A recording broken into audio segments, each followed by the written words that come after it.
Leetcode weekly context 493. Question number 2. Count commas in range number 2. This is a medium problem. This is a exactly same problem as question number 1.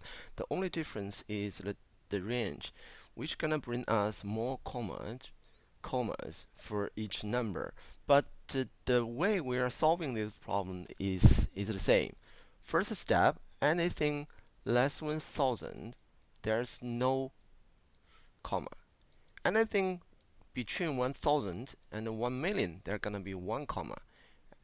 The next range gonna be two commas until we reach the biggest number, which is 10 to the power of 15, where there gonna be five commas.